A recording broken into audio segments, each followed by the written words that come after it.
Bapak Ibu yang dikasihi Tuhan, ada satu hal yang Tuhan ingin menyampaikan sesuatu di tengah-tengah kita. Haleluya.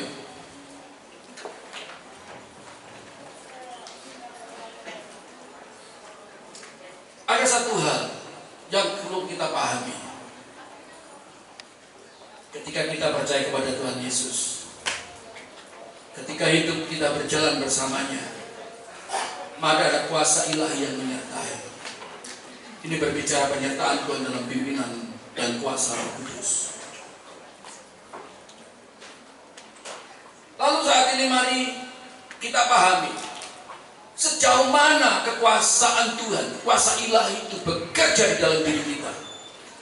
Karena Tuhan berfirman, Allah turut bekerja dalam segala sesuatu mendatangkan kebaikan. Dan Tuhan tidak merindukan saudara dan saya mengalami gugur dan jatuh, tapi kebaikan-kebaikan Tuhan itu menjadi bagian buat hidup kita semua. Saya percaya bahwa kita semua tempat ini rindu bahwa kebaikan Tuhan terus mengalir dalam hidup kita sampai generasi kita. Amin. Nah, oleh karena itu saudaraku yang dikasih, saya melihat bagaimana pengalaman Petrus ketika dia mengalami perjumpaan dengan Tuhan. Dulu dia menyangkal siapa Yesus. Dia tidak katakan, saya tidak tahu siapa dia. Tetapi ketika Roh Kudus turun kepada saudara dan saya, apa yang terjadi saudaraku yang dikasih Tuhan? Ketika Roh Kudus turun kepada Petrus, apa yang terjadi? Dia berkhotbah, 3.000 orang bertobat. Jadi hal keajaiban itu bukan oleh karena kemampuan kita. Ternyata kemuliaan yang datang daripada Tuhan bukan oleh karena kehebatan kita, tetapi oleh karena kasih Tuhan lewat Roh Kudusnya. Oleh karena itu ketika saya memuji Tuhan, ketika saya berjumpa dengan Tuhan dalam roh, ketika berdoa pagi hari, cuma satu perkara: penuhiku dengan hadiratmu, urapiku dengan minyak kudusmu. Inilah yang perlu kita rindukan setiap hari, ada di dalam minyak kudus Tuhan. Demikian juga Petrus saudaraku, ketika dia tinggal dalam hadirat Tuhan, dalam kuasa Tuhan, dia berkata demikian, karena kuasa ilahinya telah menganugerahkan kepada kita segala sesuatu yang berguna. Untuk apa saudaraku?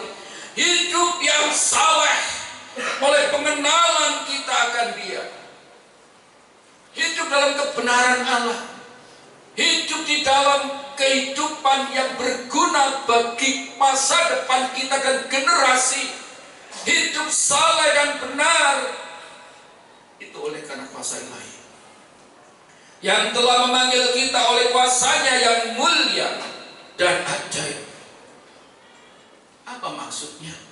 Dengan jelas itu telah menganugerahkan kepada kita janji-janji yang berharga dan sangat besar, supaya olehnya kamu boleh mengambil bagian dalam kodrat ilahi dan luput dari hawa nafsu dunia yang membinasakan dunia. Saudaraku yang dikasihi Tuhan, kamu mengambil kodrat ilahi, kamu mengambil bagian di dalam kuasa Allah untuk menyatakan kepada dunia. Mana mungkin Bapak? Banyak orang berkata, bagaimana aku mungkin bisa melakukan perkara-perkara Allah? Memang kita nggak akan bisa. Yang bisa cuma Allah, saudara yang dikasihi Tuhan. Di dalam Allah ada sesuatu yang tidak pernah kita pahami, tidak pernah kita mengerti.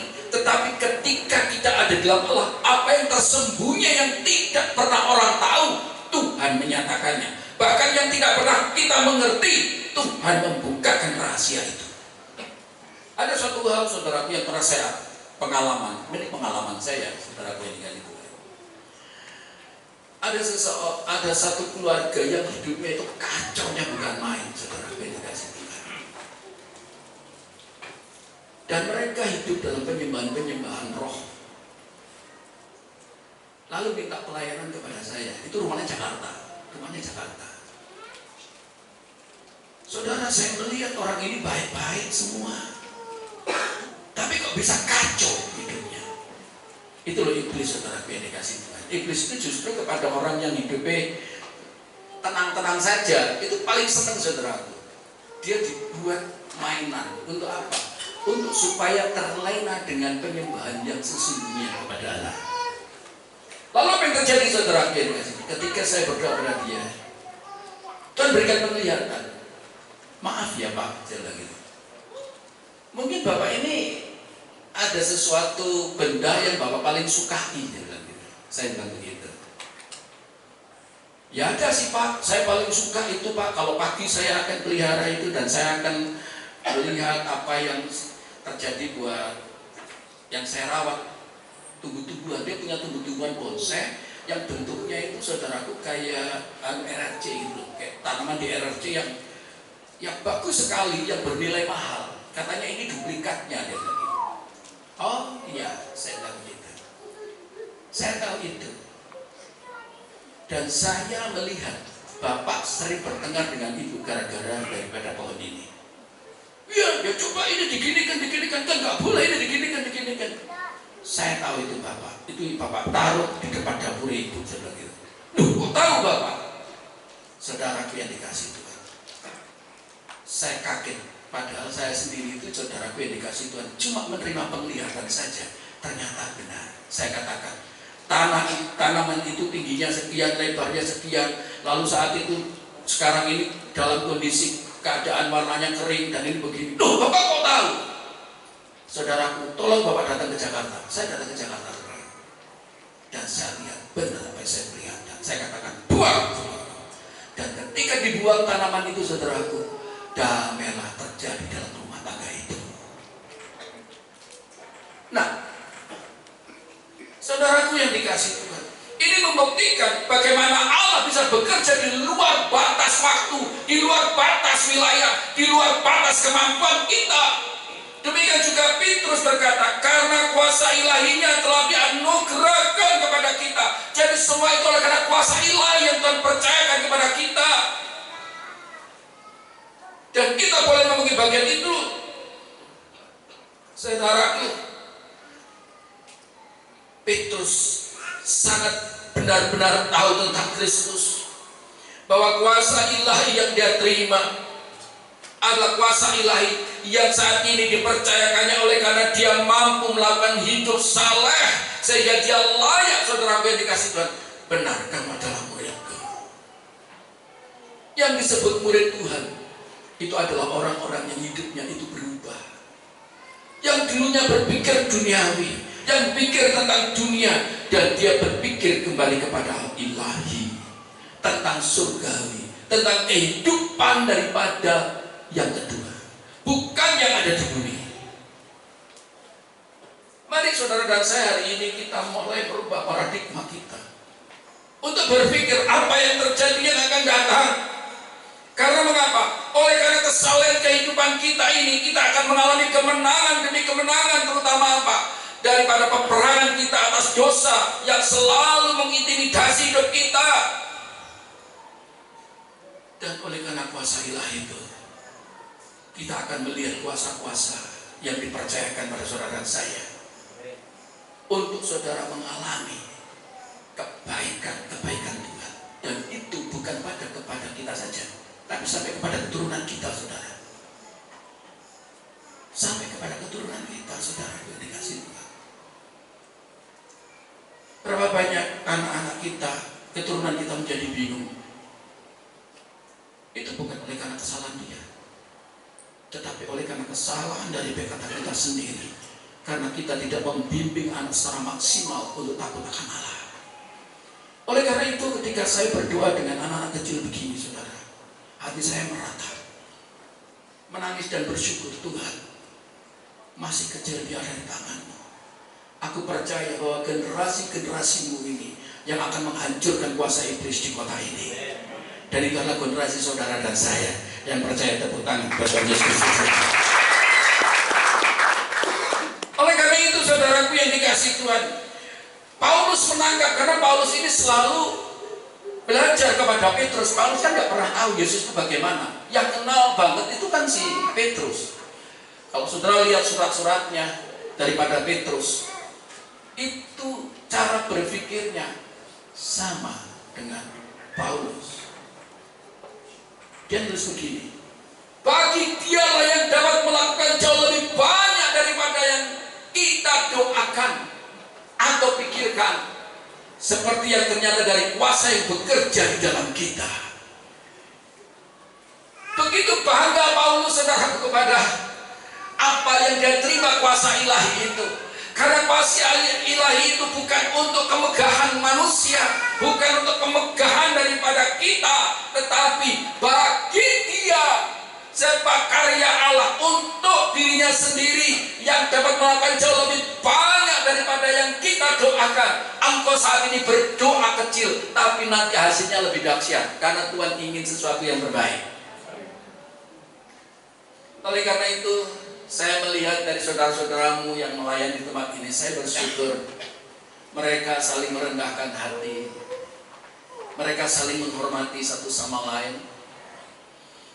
Dan itulah kehendak Tuhan. Karena Tuhan berkata, gembalakanlah kawanan domba Allah dengan sukarela dan sukacita,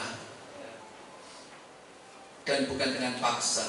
Oleh karena saya di sini tidak pernah maksa saudara untuk melayani Tuhan, tapi saya membuka pintu. Tapi saya lihat ketika saudara punya kasih karunia, jangan kaget kalau saya akan dorong saudara, ayo masuk kok. Dan ketika saudara masuk di sana, saya percaya kuasa ilahi menyertai saudara. Nanti saudara akan makin bertumbuh dalam kemuliaannya sendiri. Bukan saya, tapi Tuhan sendiri, karena saudara hidup untuk Dia dan bagi Dia. Tepuk tangan dari Tuhan. Saya hanya melepaskan saudara supaya hidupmu untuk Dia, bagi Dia. Karena Dia nanti akan melakukan jauh lebih banyak, lebih besar daripada apa yang saya doakan, apa yang saya pikirkan. Seperti yang ternyata apa yang terjadi buat Paulus sehingga dia menjadi seorang rasul. Dia tidak mikir bahwa aku akan menjadi seorang rasul. Nah, saudaraku yang dikasihi Tuhan, mari kita sama-sama melihat kuasa Allah bekerja di tempat ini. Bukan begini-begini saja, tetapi nanti ada ibadah dua, ada ibadah tunggal. Begitu, amin. Ini yang perlu kita lihat. Melihat semua jiwa mempermuliakan Tuhan, bukan mempermuliakan dirinya sendiri. Tapi yang jadi pertanyaan, bagaimanakah cara kita mampu mengalami kuasa Allah yang bekerja dalam kita? Bagaimana kita saat ini bisa mengalami, mampu untuk melihat kuasa daripada keilahian Kristus bekerja dalam diri kita? Saudaraku, hidup salah itu diawali dari sebuah kehidupan kita sendiri. Bagaimana kita pertama kali yang kita lakukan adalah memiliki iman yang kuat. Saya percaya saudara pasti ingat apa itu iman.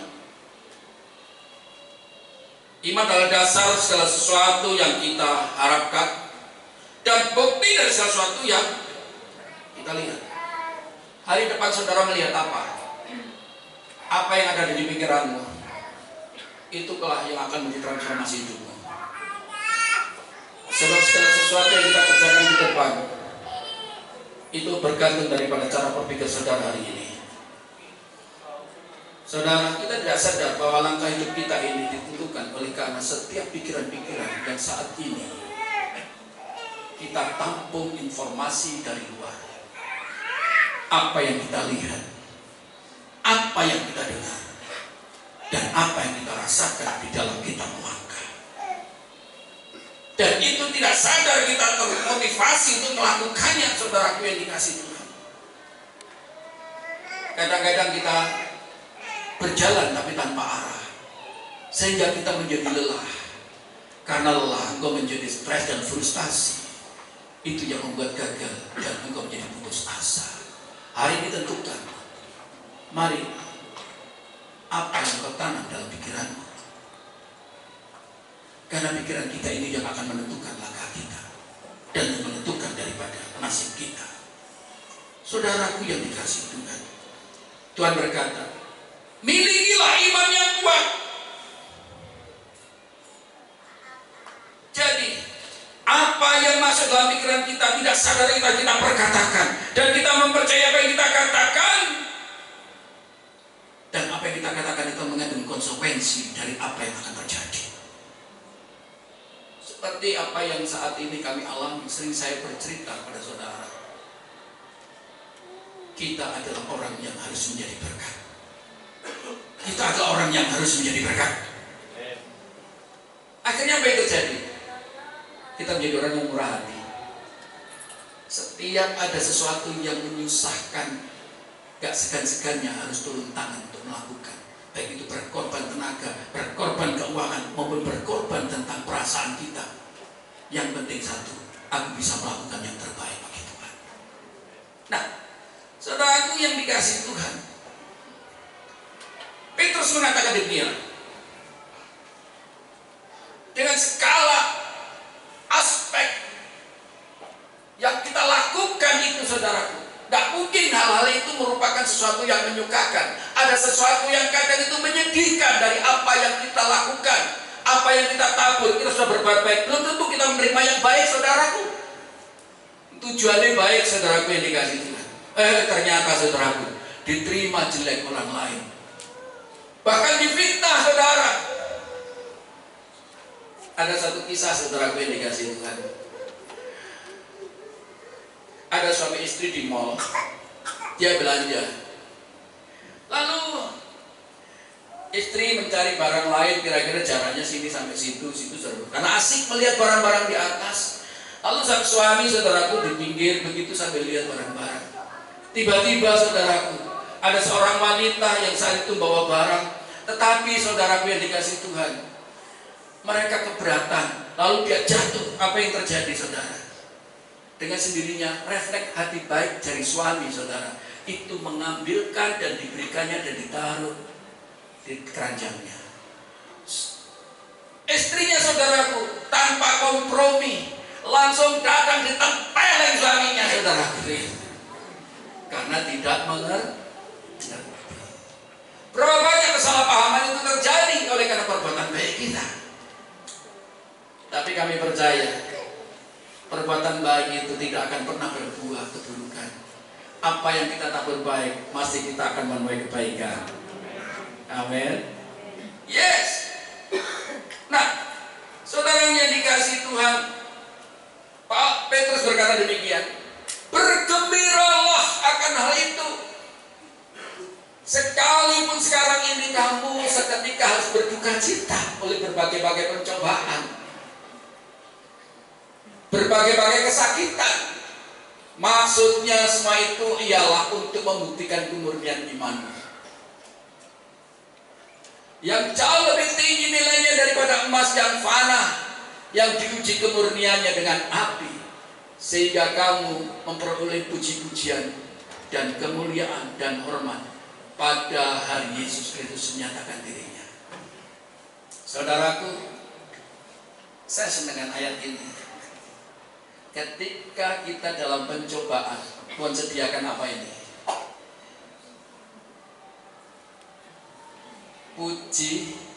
Pujian dan apa? Kemuliaan. Saudara, Yesus berkata, kalau engkau tahan, aku percaya itu bukti bahwa kamu itu betul imanmu luar biasa. Oleh karena itu aku berikan engkau puji-pujian, aku berikan engkau kemuliaan. Berarti apa? Mengalami pendewasaan iman lebih lagi, sehingga engkau dipermudah untuk mengalami hidup yang benar di hadapan Tuhan. Haleluya. Saudara, inilah kehendak Tuhan, supaya saudara saya ini dapat menerima daripada Tuhan puji-pujian, dapat menerima penghormatan. Dan itulah yang menjadi usaha kita berapa ini, karena kuasa ilahi itu memenuhi saudara dan saya. Nah, saya percaya ketika kau sudah disempurnakan, persoalan tidak pernah habis loh saudara. Bahkan kadang-kadang suami istri yang hidup di dalam satu kasih karunia Tuhan yang begitu damai sejahtera bisa diporak-porandakan oleh iblis, diberikan roh yang disebut roh ketakutan. Padahal roh Tuhan itu memberikan roh yang memberikan kekuatan, kasih dan ketertiban. Tapi roh ketakutan bisa nyasar kepada keluarga yang harmonis. Oleh karena keinginan iblis itu saudara dicobai. Hati-hati saudara. Ada satu kehidupan sebuah keluarga saudara yang dikasih Tuhan.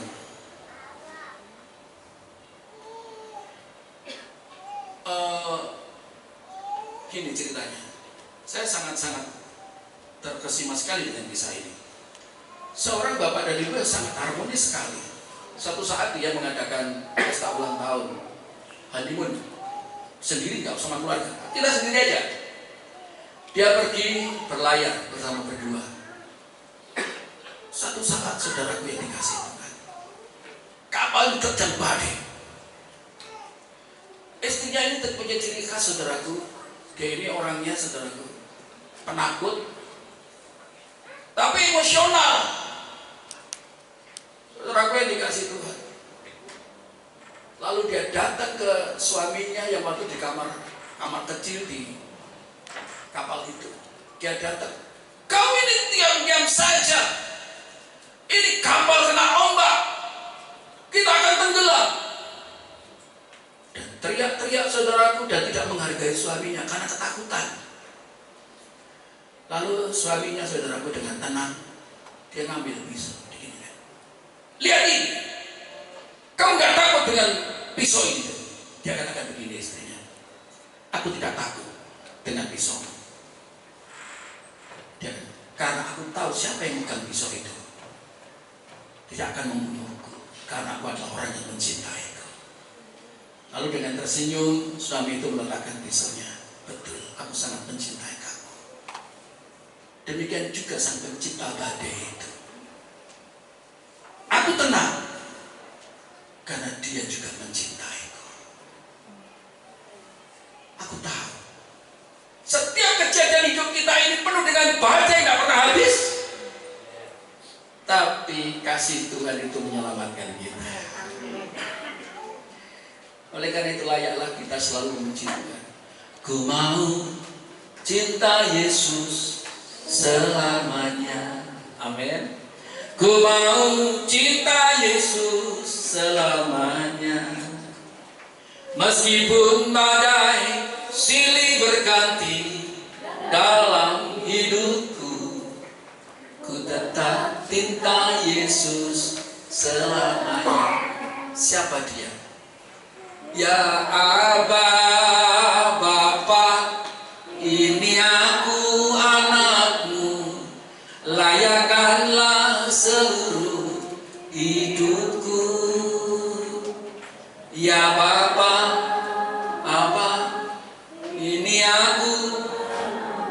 Amin. Maksudnya sesuai